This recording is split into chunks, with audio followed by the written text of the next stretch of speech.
इदम श्री सतगुरुवे नमः। जन्म शताब्दी पुस्तक माला 79, डे 11। भज सेव्याम ही है भक्ति। परम पूज्य गुरुदेव वंदे माँ के प्रेम की नाव में हम सब लोग बैठे हुए हैं और कितना आनंद, कितना आनंद। भक्ति के इतने दिव्य सूत्र और प्रैक्टिकल लाइफ में भक्ति को कैसे जिया जा सकता है, कैसे समझा जा सकता है, वो समझ रहे हैं। और ज्ञान की आवश्यकता कहाँ पर है, और ज्ञान और वैराग्य, भक्ति से जन्मे ज्ञान और वैराग्य वो क्या है।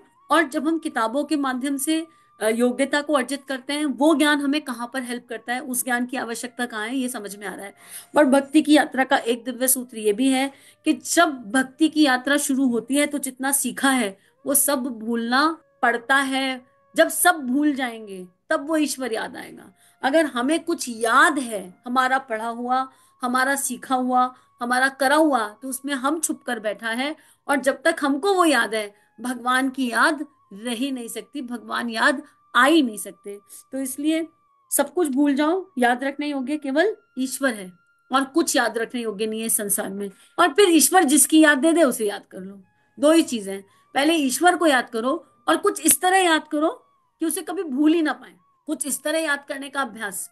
और उसके बाद जब ईश्वर जिसकी जब याद दे दे तब सही, नहीं तो भक्ति एक थॉटलेस स्टेट है। भक्ति में कोई विचार नहीं रहता, भक्ति में कोई भाव भी नहीं रहता, एक शून्य बना रहता है। और एक विरह, वो विरह क्या होता है, देह में अगर तत्व दृष्टि से देखेंगे तो हम सब राधा हैं। एक दृष्टि ये है, सारी आत्माएं राधा हैं जिनकी स्मृति चली गई और वो धरती पर 100 लोग के लिए, 100 वर्ष के लिए घूमने आ गई। और कृष्ण योग हैं जो संग संग घूम रहे हैं राधा को याद दिलाने के लिए, भाई तुम राधा हो। राधा अर्थात क्या, प्रेम। हम सब प्रेम की ऊर्जा से बने हुए दिव्य शक्ति पुंज हैं। हमारी स्मृति चली गई, इसलिए भगवान ने ये लीला खेली, और इस लीला में वो हमें हमारी स्मृति लौटाना चाहते हैं। तो जब राधा रूपी आत्मा को स्मृति आ जाएगी और उसे ये अनुभव हो जाएगा कि मैं प्रेम हूं, तो कृष्ण रूपी योग अपने आप सध जाएगा। ये भक्ति की एक दिव्य भावना है। इसे आप किसी भी परम्यूटेशन कॉम्बिनेशन पर लगा सकते हैं। आप ठाकुर और माँ को रख लो इसमें, आप परम पूज्य गुरुदेव और गायत्री माता को रख लो, कहीं पर भी रख लो, क्योंकि ये सब तत्व हैं। गायत्री क्या है, चारों वेद गायत्री में छुपे हैं। पर गायत्री का जन्म कहाँ से हुआ, गौ माता से हुआ। और गौ माता कौन है, प्रेम, राधा। राधा माँ, राधा का ही तो रूप है, श्री राधा का ही तो स्वरूप है गौ माता। गौलोक से आई है और तो कहीं से आई नहीं। और भारतीय संस्कृति के चार आधारों में गौ माता को इतना महत्व क्यों दिया गया। गौ, गंगा, गीता, गायत्री, इन चार को महत्व दिया गया। पर गुरु भक्ति के बिना, गुरु के बिना कुछ संभव नहीं। और यूनिवर्सल मंत्र गायत्री मंत्र है। गुरु की शरण में रहकर गायत्री करे बिना भक्ति का जन्म पॉसिबल नहीं है इस कली काल में। क्यों, भगवान श्री कृष्ण ने भी गायत्री किया और भगवान श्री राम ने भी गायत्री किया। भगवान श्री कृष्ण ने कह दिया, छंदों में मैं गायत्री हूं। अगर ऋतंभरा और प्रज्ञा के बिना भक्ति का प्रवेश होगा तो वो भक्ति वही हो जाएगी, उछलो कूदो नाचो गाओ, इधर गिर गए उधर गिर गए, जो गुरुदेव ने बताई क्षणिक भक्ति, क्षणिक आवेश, क्षणिक आवेग, वो हो जाएगी। और इस समय उस भक्ति की आवश्यकता नहीं है। गायत्री रूपी प्रज्ञा के साथ जिस भक्ति का गुरु शरण में जन्म होता है, वो भक्ति पूर्ण आनंद के साथ, पूर्ण वेग के साथ देशभक्ति में, राष्ट्र भक्ति में अपने आप कन्वर्ट हो जाती है। जैसे महर्षि अरविंद की हुई। महर्षि अरविंद ने क्या किया, सूक्ष्मीकरण से दिव्य साधना करी। नहीं तो फिर एकाकी, एकाकी यात्रा में इस दुनिया में बहुत सारे भक्त हुए हैं, पर हम किसे याद कर रहे हैं, जिन्होंने मानव कल्याण के लिए काम किया। इतने सारे भक्त हैं जिन्हें भगवान की प्राप्ति हो गई, जन्म लिया। ईश्वर को प्राप्त नहीं किया जा सकता, ईश्वर को अनुभव किया और उसके बाद बस उस वाले रस में खो गए और मर गए। लेकिन उन्हें बार बार आना पड़ेगा, क्योंकि उन्होंने एकाकी आनंद में जीवन जिया, उस आनंद को परमानंद नहीं बनाया, उस आनंद को बांटा नहीं। और गायत्री बांटना सिखाती है। गायत्री मंत्र में क्या बात कही गई है, सबके लिए सद्बुद्धि। और गुरुदेव ने क्या कहा, जो मिले उसे बांटते जाओ, बांटते जाओ, बांटते जाओ, कुछ कम नहीं पड़ेगा। तो हाँ, पात्र की बात जरूर है, लेकिन भक्ति में क्या होता है, ये विश्वास करो, अगर भक्ति की यात्रा आ गई तो ये विश्वास करो कि जो भी लोग मिले हैं वो ईश्वर की कृपा और गुरु की इच्छा से मिले हैं। तो उनके आगे जो भी हमारे मुख से निकलेगा वो भी तो गुरु ही बोलेगा। इसलिए भक्ति के अनुभव लोकेशना के लिए नहीं बांटने चाहिए। भक्ति के अनुभव बांटने के पीछे अपने आप को चेक करना चाहिए। अगर हम नेम एंड फेम के लिए बांट रहे हैं तो हमें बिल्कुल नहीं बांटना चाहिए, क्योंकि वो लोकेशना है और उसका कर्म बनेगा। पर अगर हम सहज हैं, सहज साझेदारी में अपने एक ईश्वर को याद करते करते कोई अनुभव याद आ गया, क्योंकि भक्ति के अनुभव चमत्कार जैसे दिखाई देते हैं बाहर आवरण से।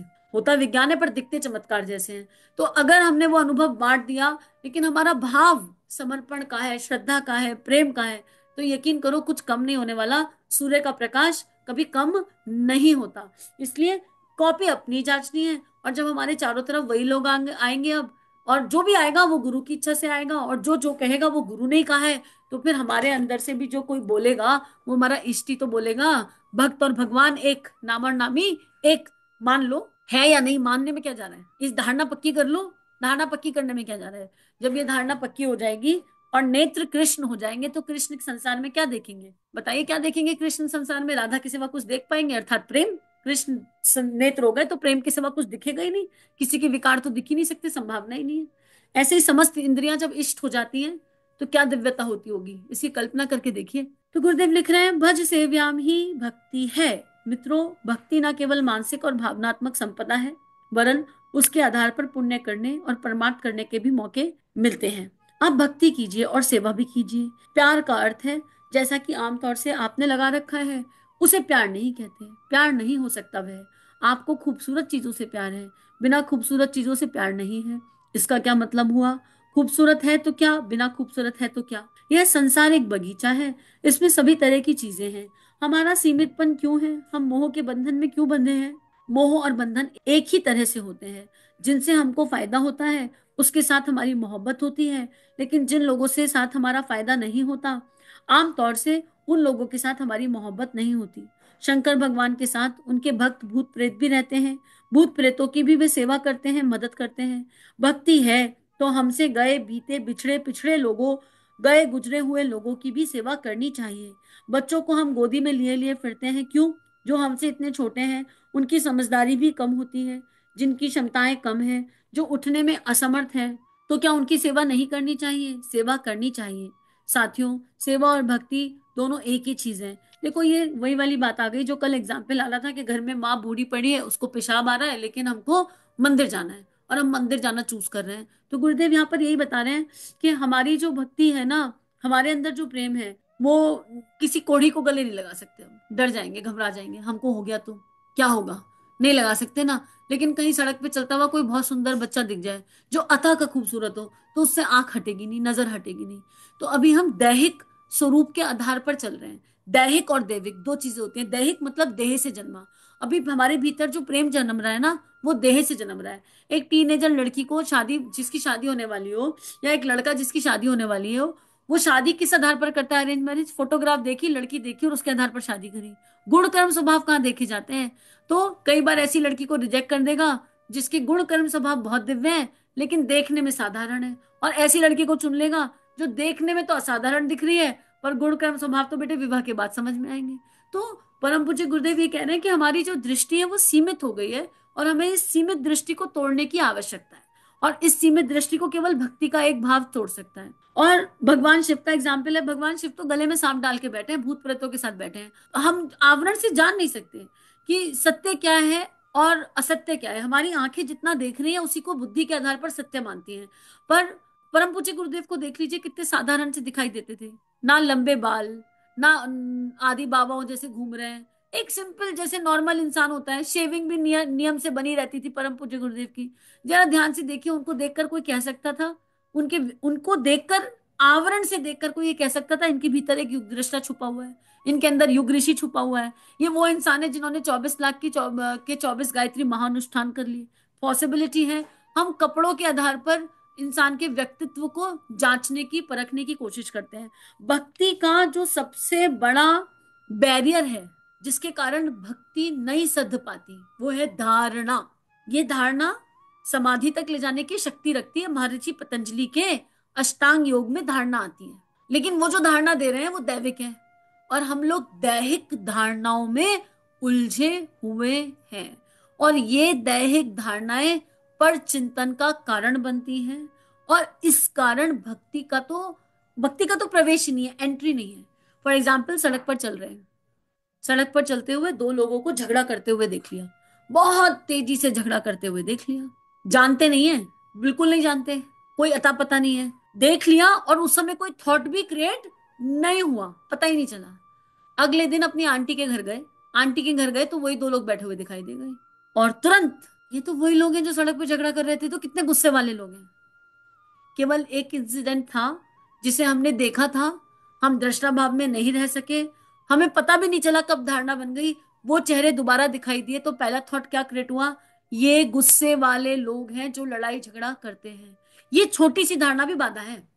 धारणा हमें ध्यान से दूर ले जाती है, दैहिक धारणा हमें ध्यान से दूर ले जाती है, और दैविक धारणा हमें भगवान के समीप ले आती है, हमें ईश्वर के समीप ले आती है। अपनी कॉपी जांच लेना अच्छे से। दिन के 4 प्रहर में से 3 प्रहर हम दैहिक धारणाओं में जीवन जी रहे हैं।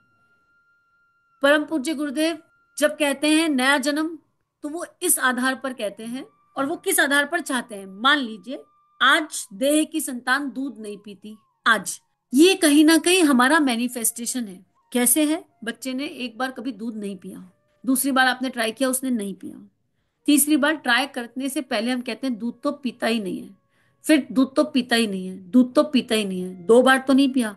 गुरुदेव कहते हैं जब तुम अगले दिन उठो तो ये मान लो तुम नए हो, तुम्हारे आसपास जितने भी हैं सब नए हैं।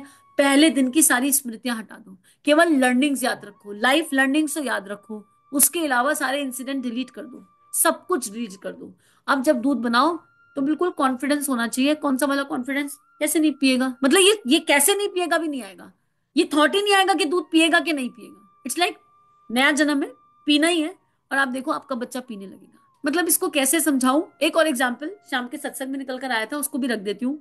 हम लोगों को क्यों ट्रस्ट नहीं होता, हम लोग जैसे आप इमेजिन करो एक 3 साल का बच्चा, ठीक है, 3 साल के बच्चे को, या 4-5 साल का बच्चा मान लो, 5 साल के बच्चे को उसकी मम्मी या पापा लिखना सिखा रहे हैं, A for apple, B for boy, C for cat, और उसको लिखने में बहुत रोना धोना मचा हुआ है, कितनी तो तकलीफ हो रही है, और उसकी मम्मी इसके सिर पर प्यार से हाथ रख के कहें, अरे मेरा राजा बेटा, मेरी रानी बेटी, मेरी राजकुमारी, मुझे पता है एक दिन तुम इतना लिखोगे, इतना लिखोगे कि 10 पेज लिखते लिखते भर दोगे। क्या उस 5 साल के बच्चे को यकीन हो जाएगा? मम्मी पापा को कोई संशय नहीं है, उन्हें तो पता है कि लिखना ही है। वो कह रहे हैं पीएचडी का रिसर्च पेपर लिखोगे बेटा तुम। अब बच्चा कहेगा एक एप्पल तो लिखा नहीं जा रहा है मम्मी, और आप रिसर्च पेपर की बात करती हैं है? पापा बी से बॉय बनाने में तो रोने आ रहे हैं, और आप कह रहे हैं हम रिसर्च पेपर लिखेंगे। बच्चा ये कहेगा या नहीं कहेगा? लेकिन माता पिता तो सत्य जानते हैं। तो मित्रों हम लोग ना वही 3-4-5 साल के छोटे बच्चे हैं जो अपनी संभावनाओं को जानते नहीं है, पर परम पूज्य गुरुदेव हमारी समस्त संभावनाओं को जानते हैं, क्योंकि वो संभावनाएं उन्होंने डाल के भेजी हैं। इन संभावनाओं को खोलना है अगर, इन संभावनाओं को प्रकट होना है अगर, तो उसके लिए हमको धारणाओं को त्यागना पड़ेगा। जितना जल्दी समस्त धारणाओं को त्याग देंगे उतनी सारी संभावनाएं अंतःकरण में प्रकट हो जाएंगी। धारणाओं को त्यागने के लिए ये जानना पड़ेगा कि धारणाएं कब और कहां और कितनी और कैसे बन रही हैं। ये कॉपी कोई जांच ही नहीं सकता किसी की। जैसे और कई बार ये फ्रूटफुल भी हो जाती हैं, हेल्पफुल हो जाती हैं, जैसे मेरे जीवन में कंट्रीब्यूट करती हैं। कैसे कंट्रीब्यूट करती हैं? जब आप लोग मेरे लिए धारणा बनाते हो, आप लोगों ने मुझे देखा नहीं, जाना नहीं, केवल चैनल से सुन रहे हो, और चैनल पर सुनकर एक बहुत सुंदर धारणा बना रखी है, ये दीदी है, ये कितनी अच्छी होगी, इनका जीवन का रूटीन कितना बढ़िया होगा, इनकी भावनाएं कितनी बढ़िया होगी, कितनी बढ़िया बढ़िया धारणाएं आपने बना रखी है। ये सारी धारणाएं क्या कर रही है, और आप बिल्कुल श्योर हो, आपको कोई डाउट ही नहीं है, आपकी ये सारी धारणाएं मेरे सूक्ष्म शरीर को आगे कॉन्ट्रीब्यूट कर रही है गुरु कृपा से। ठीक है, ये आराधना का मैजिक होता है, और वो कंट्रीब्यूट कर रही है। यकीन करो कोई गुण मुझ में नहीं भी है ना, आपकी धारणाओं से वो गुण मुझ में आ जाएगा, भगवान मजबूर हो जाएंगे, भगवान को लगेगा कोई चॉइस ही नहीं है, अब तो डालना ही पड़ेगा। तो इसलिए लगातार आप लोगों को थैंक यू डालती हूँ। पिछले 3 सालों में इस श्री प्रिया यूट्यूब चैनल के माध्यम से जो मैंने सीखा है वो सूक्ष्म में भी सीखा है। आप लोगों की एक एक प्रार्थना, आप लोगों की एक एक इमेजिनेशन जो है इस देह के लिए, वो सब आके कंट्रीब्यूट होती है। लेकिन मान लो कभी मैं आपसे, आप मुझसे मिल लो और आपने मेरे लिए कुछ कुछ धारणाएं बना रखी हैं, कोई एकदम बियॉन्ड इमेजिनेशन, और आपकी एक भी धारणा सत्य होती भी ना दिखे, तो क्या होगा? एक ब्लास्ट हो जाएगा जो आपको भी दिक्कत दे सकता है और मुझे भी दिक्कत दे सकता है। इसलिए धारणा केवल ईश्वर के लिए बनाओ, धारणा केवल ध्यान के आधार पर बनाओ, धारणा जो समाधि की ओर ले जाए, धारणा दिव्य भावनाओं से जुड़ी हुई, दैहिक धारणाओं को त्याग दीजिए और दैविक धारणाओं की तरफ कदम बढ़ाइए। अगर किसी को यहाँ पर धारणा से रिलेटेड कोई प्रश्न है तो चैट बॉक्स में डाल दीजिए, क्योंकि धारणा से रिलेटेड बहुत सारे प्रश्न आ जाते हैं, कई बार बहुत सारी जिज्ञासाएं आ जाती हैं कि इन्हें जाने कैसे। लेकिन इन शॉर्ट यही है कि सेग्रीगेट कर लेना, एक कॉलम, एक कॉपी पर लिख लेना आज दिन भर में कितनी दैहिक धारणाएं थी और कितनी दैविक धारणाएं। दैविक धारणाओं के आधार पर जप किया जाता है और प्राणायाम किया जाता है, और वो जप और प्राणायाम हमें ईश्वर के निकट लाता है। और भक्ति क्या है? श्रद्धा विश्वास के आधार पर जन्मी एक दैविक धारणा। मीरा ने क्या किया था? धारणा ही तो की थी, मेरे तो गिरधर गोपाल दूसरो न कोई। मीरा ने क्या किया था? धारणा ही तो की थी, मेरा पति सो होई, बस मेरे पति है कान्हा। ये धारणा ही तो थी, इसके अलावा कुछ था क्या? और यही धारणा सत्य हो गई, इतनी सत्य हो गई, इतनी सत्य हो गई कि मीरा गिरधर में समा गई। तो चलो, गुरु में समाने के लिए तैयार। और तो कुछ नहीं है इस जीवन का आधार, गुरु ही तो है, गुरु भक्ति तो है। तो चलिए अपने गुरु की दिव्य चेतना में प्रवेश कर जाते हैं। और फिर उसके बाद क्या होगा वो किसे पता होगा? जब बचे ही नहीं तो पता किसे होगा? जिसे पता होगा वो गुरु है। और जब गुरु को सब कुछ पता है तो घबराहट कैसी? फिर विचार करने योग्य क्या बचा? इसी भाव के आधार पर जीवन के दिव्य रंग को जीते। इदम श्री सद्गुरुवे नमः। सभी अपना ध्यान रखिए। सभी को प्रणाम। श्री प्रिया काउंसलिंग चैनल और देव परिवार चैनल पर जो वीडियोस आपको मिल रहे हैं, अगर ये आपके जीवन को बदल रहे हैं तो ये केवल गुरु कृपा है। आइए इस गुरु कृपा को विश्वव्यापी बनाएं। जो भी लिंक आप सुनते हैं, आपको जो भी लिंक अच्छे लगते हैं, उनको अपने व्हाट्सएप स्टेटस, फेसबुक स्टेटस, सारे सोशल नेटवर्किंग साइट्स पर लगाइए। इस टेक्नोलॉजी के माध्यम से आइए ऋषियों की, संतों की लेखनी को विश्वव्यापी बनाते हैं। जय हिंद, जय भारत। इदम श्री सद्गुरुवे नमः।